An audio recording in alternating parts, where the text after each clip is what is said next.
If you've been thinking about investing in Southwest Florida real estate, you're probably wondering, where are the actual opportunities right now?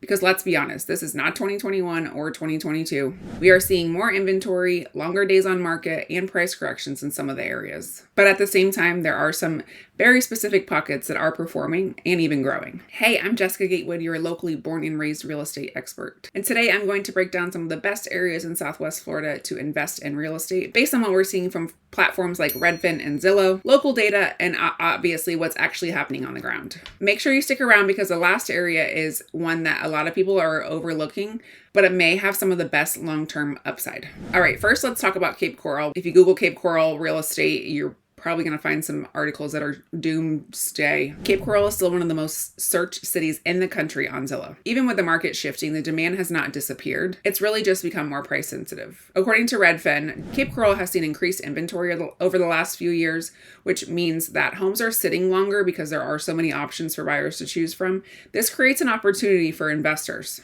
What makes Cape Coral stand out? So it's really entry-level pricing compared to a lot of other major coastal cities in Florida. There's a strong rental demand here, especially short-term and seasonal. Plus the continued commercial growth, specifically in the Northwest, Cape is going to bring some serious long-term ROI to the area. All right, next let's look at North Fort Myers. This is one of the most underrated areas right now. Zillow data has shown that North Fort Myers home values are still lower than our neighboring Fort Myers. However, they've been gradually trending up as buyers are looking for more affordability and also a different lifestyle. Other things driving that is the proximity of North Fort Myers to things like downtown Fort Myers. There's also some really great new construction communities in the area, like Brightwater, the 6-acre lagoon community, and there's Bayshore Ranch and Stonehill Manor, Crane Landing. These are all new construction communities. So, plus infrastructure improvements, are slowly reshaping the future of the area. For investors, this is more of a buy and hold play.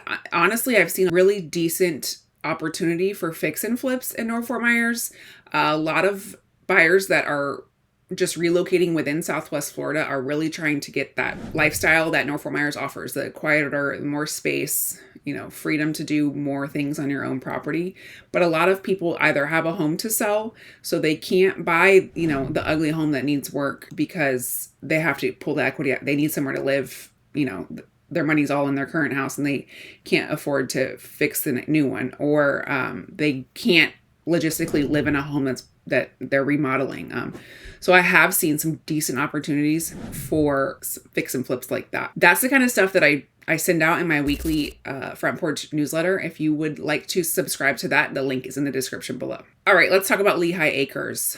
Lehigh gets a lot of attention, not always for the right reasons, but from an investment standpoint, the numbers continue to show up. Redfin has consistently shown Lehigh as one of the most affordable markets in Lee County. And with that being a driving factor in the 2025 and 26 market, that matters. In Lehigh, you have a lower purchase prices, strong rental demand, and then there's steady population growth from workforce housing. This is not a luxury play. This is all about the numbers here. If you're focused on that yield and entry price, Lehigh is still one of the most accessible markets in Southwest Florida. Okay, lastly, another area that I think is being overlooked right now is Buckingham and Alva.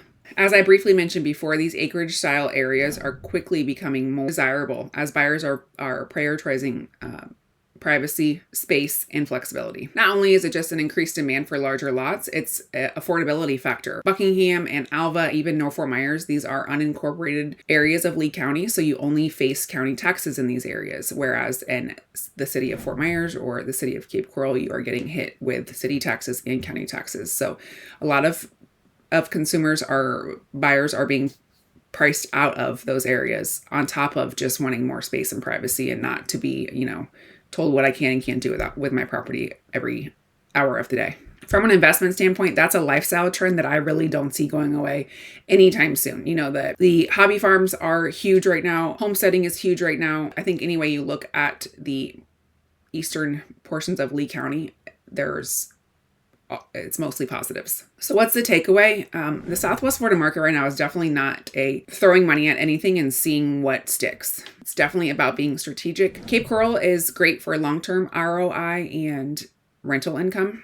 North Fort Myers for early positioning as the wave of buyers starts heading east, Lee County. Lehigh is for that affordability and the cash flow. And again, Alva and Buckingham is for that lifestyle driven trend. All in all, the opportunities are still here. They just look differently than they have for the past few years. If you are thinking about buying, selling, or investing in Southwest Florida, I am always here to help. All of my contact information is in the description below. Don't forget to like and subscribe, and I'll catch you in the next one.